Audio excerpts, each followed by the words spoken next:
Hey everyone, I'm 28 female and I feel like I'm being forced to choose between my happiness and my family.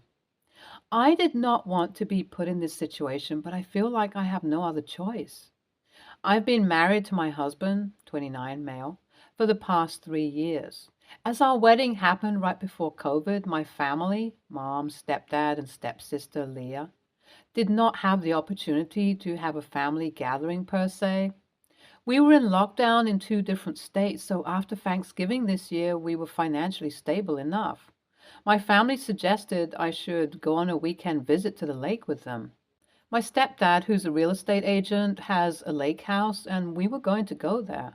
Growing up, due to the estranged relationship I had with my family, I was not looking forward to hanging out with them. Honestly, I was not in contact with my family before my marriage. Once I moved out when I was 18, I stopped contacting them. But as my husband wanted a full house during the wedding, he insisted I get in touch with the family even though I had my inhibitions. I was forced to get back in touch with them, and when I did so begrudgingly. So the lack of hanging out as a family did not bother me in the slightest. However, once my husband heard about the invitation, he was super excited to go there with my parents, and I agreed with him begrudgingly.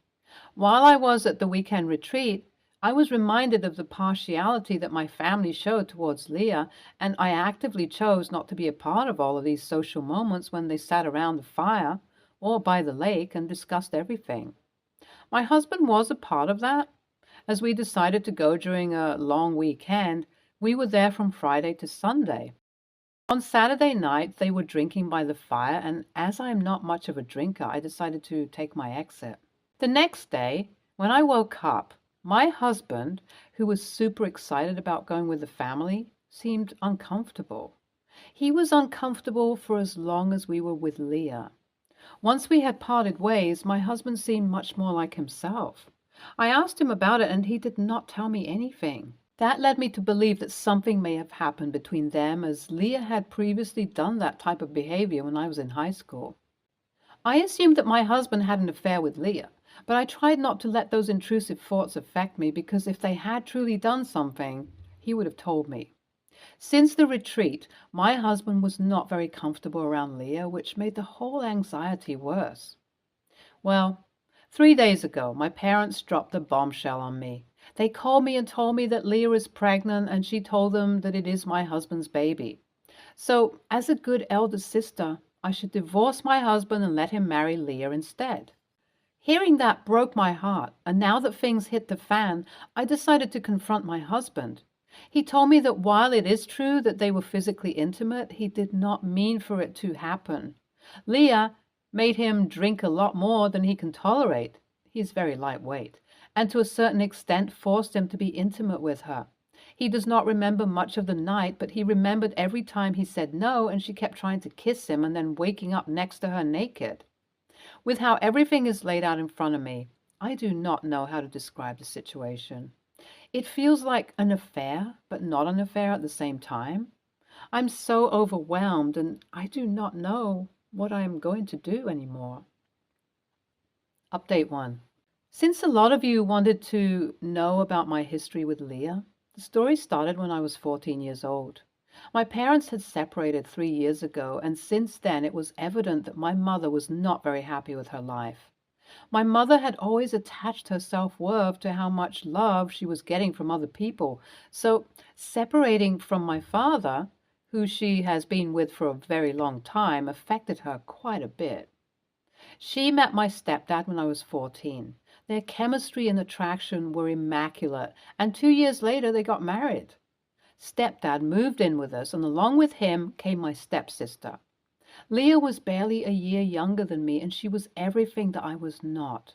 You know how in those teen movies two sisters are completely different? One is blonde-haired, blue-eyed, while the other is a brunette.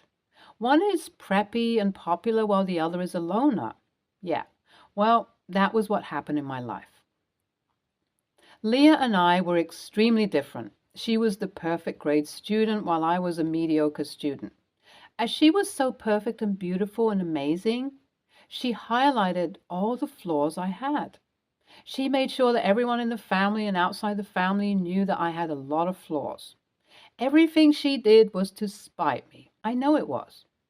Ever since she joined our family, she became the apple of my mom's eye. She was already her father's favorite and then stole my mother from me. I'm not suggesting that I expected my mom to keep her eyes on me 24/7, but I wanted my mom to be involved in my life. After Dad left us, she was all that I had. But Leah made sure to keep her busy. Mom was busy with Leah all the time. Leah needed her mom at her recitals, at her plays, and at her basketball tournament, to the extent that my mom was never there for me. While I am a bit more closed off and I knew that I did not have that many programs for her to attend, it was still a little bit jarring to see my mom simply forget I exist and was there just for Leah. Whenever we had our results, I noticed that the way Mom and Stepdad treated me was vastly different from how they treated Leah. If Leah scored less, they would excuse her, but if I scored less, it was not accepted at all. In their eyes, as I do not have so many extracurricular activities and hobbies, if I scored a little less, it was a bad thing, and I should be like Leah anyways, because then it would be less embarrassing for my entire family. Understandably, I never got too close to Leah. Owing to how our parents worshipped the ground she walked on, Leah, too, started behaving that way with me. She was condescending towards me. She was harsh and cruel towards me on an emotional level, which I understood after I moved out of the house. During our high school days, Leah made sure to spread rumors about me, and that caused my bullying to get worse. Since we both used our respective parents' surnames, nobody ever thought that Leah and I were both living under the same roof or were related. It was strange to live with my biggest bully. I felt like I had no way to get peace.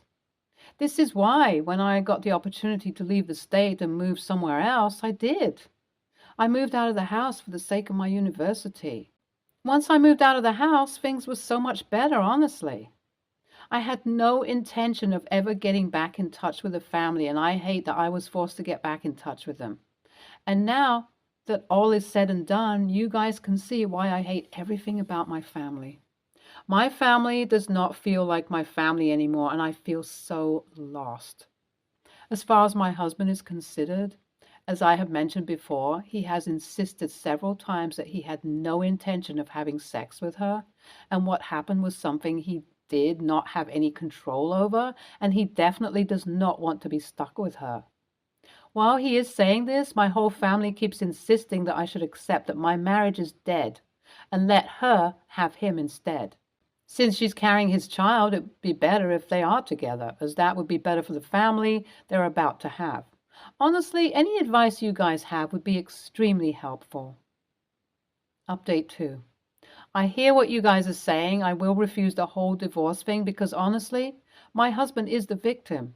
Now that I have had the time to process everything with your help, this was not an affair, and my husband should not have to be with someone who has violated his boundaries. I will ask for a paternity test and I will go from there. I'm hoping the result comes out negative. I do not want Leah to bear my husband's child. This is not how I wanted my married life to be, and now everything is spiraling out of control. Update 3. Hey everyone, sorry it took a while to update you guys. A lot has happened and I have been rather emotionally overwhelmed. So I told them about the paternity test and my whole family went off on me saying that this is some bullshit and I should not believe my husband. I should believe Leah instead and everything. I told them that it would be better just to confirm. I still had not mentioned my husband's side of the story. I told them that I want to be there when the DNA report is being read out. I will pay for the paternity test myself, and if my husband is the father, I will consider divorcing him. Leah finally agreed to do a paternity test. However, on the day we were to get the sample from her, she went through a miscarriage under mysterious circumstances. Did the miscarriage take any toll on her? No. Did she look remotely bothered by it? Not really. It was strange how coincidental it was. I have a feeling that she was not pregnant in the first place because By my calculations, she would have been about 4 months in and she would have been showing a little, which she was not. Realizing how far my stepsister was willing to go just to ruin my relationship with my husband was kind of like an eye-opener. I realized that this is not something that I want anything to deal with, and with that, I went no contact with my family again. This time, my husband did not have anything to say against my decision. Since the reality of the situation came to light, I have decided to support my husband with the trauma he went through, and we are going to therapy together. I'm trying to process the emotional baggage I have in me thanks to negligent parents, while he's working on dealing with someone violating his boundaries like that. Despite everything, I must say that this situation brought my husband a lot closer to me, and I am thankful for that. I am hopeful eventually we both will be able to grow and move past this terrible event. Oh, Pete, I can understand the emotions you are feeling. A part of you feels betrayed and feels like this was an affair, but the reality is that your husband is the victim of sexual assault. If he was drunk and was unable to consent, this is sexual assault, and Leah is a terrible human being. I suggest don't bother communicating with them. Ask her for a paternity test and refuse to divorce your husband. If the child is your husband's, you can decide whether you want anything to do with the child or not. But get a paternity test first, just to confirm. And if the test comes out negative, go no contact with the family. Terrible family. If your husband is right, Leah raped him. Take her to court because you do have valid grounds, and if you do not want to, get a paternity test and then go no contact with them if the child is not your husband's. My heart goes out to you. Next story. My family and I were discussing how we want to celebrate Christmas this year at our weekly family dinner. My brother's roommate, 27, male, joins us for dinner every week. In previous years, we've gathered at my parents' house around 8 a.m. to open presents and stay until lunch at 1. I, 24, female, requested that we do something different this year. I have a daughter who's in toddlerhood, and I want to open Santa presents with her at our house. Last year, my daughter and I lived at my parents' house, so obviously it was no big deal, and we did our normal thing.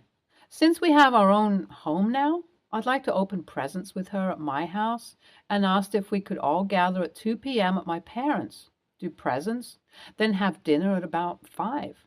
This way, we're still spending the same amount of time together. It's important to note that this is what we did growing up. My brother, 26 male, and I would spend the morning at our house, and then we would all go to Grandma's for dinner. When I brought this up, my roommate turned to my brother and said, "That doesn't work. I'll be at my parents' house Christmas Eve to Christmas morning." I said, "It doesn't really matter, does it? Also, how does that conflict? If he wants to come, he can. If he doesn't want to come, he just stays at home while my brother comes to celebrate Christmas." My mom extended the invitation for a roommate to join us for Christmas and then later told me that I was being rude. I don't really think so because this is the way it was when I was growing up, and I think it's the way most families do it. I mean, it would be weird to tell my daughter Santa comes to her grandma's house. Edit.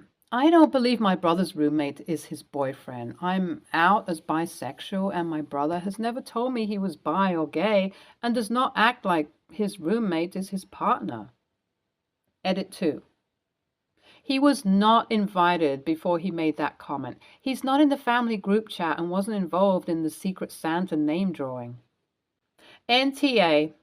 You haven't done anything wrong in suggesting a different plan. If that doesn't work for your brother and his roommate, possible boyfriend, that's just one of those things. It was kind of your mom to invite the roommate, but you weren't being rude.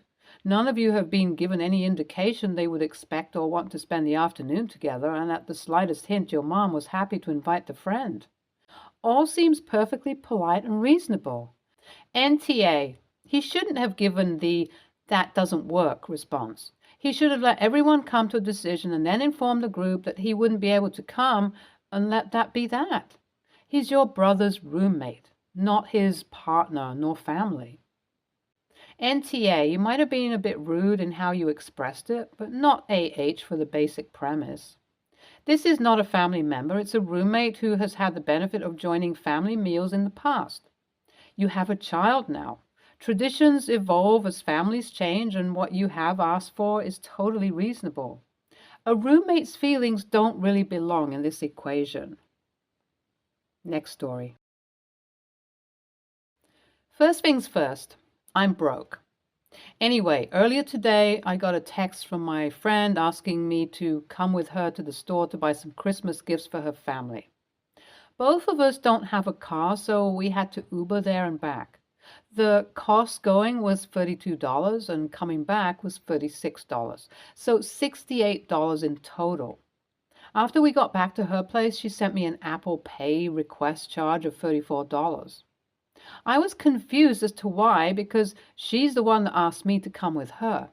I thought since we didn't plan on going together and because I didn't want to go in the first place, I didn't have to pay for the ride. I mentioned to her, "Why did you send the request?" She said, "Well, we both took the same Uber to go there and come back, so..." I was a bit upset, but I sent her the money anyway. Later, during the night, I told her I was going to order food. My dad made me use his card. I asked her if she wanted anything, but I had asked in a way to make it seem as if I was going to pay, just like, "Hey, I'm going to order food. Want anything?" She said yes. My order was $34.27 and hers was $47.56. With delivery fee and tip, it came up to $92.83 in total. After the food came, she looked over and said, "Thanks so much." I waited until we were both done eating and sent her an Apple Pay request for $53. That includes her meal, half of the delivery fee and half tip. She got very upset with me and told me I was a B word. She was going on and on about how she thought I was going to pay. I don't know. Am I the asshole here? Edit. I'm a student. I understand that I could simply have used the money I had to buy groceries, but that would have been impossible for me. I live in dorm hours away from home. My friend doesn't because her home is 10 minutes away, so I wouldn't have anywhere to cook a proper meal. You might be right. Why didn't I cook at your friend's place? I simply didn't want to do that because her parents weren't there and I didn't want to use their things without permission. My definition of broke is probably different than yours. I have a few bucks in my savings, but that's for college bills that I can't touch. I had no money in my checking account because I had sent her the last of it for Uber. Yes, I understand that the food I ordered was expensive. In my defense, nothing here is cheap. Food is overpriced, and I thought if I order food, that will last me a few days. It was worth it in the end. Second edit.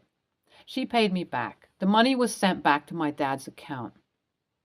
ESH, LOL, but you know it. Good work. It does sound like she used you to have her transportation paid for, but you knew you were going to trick her.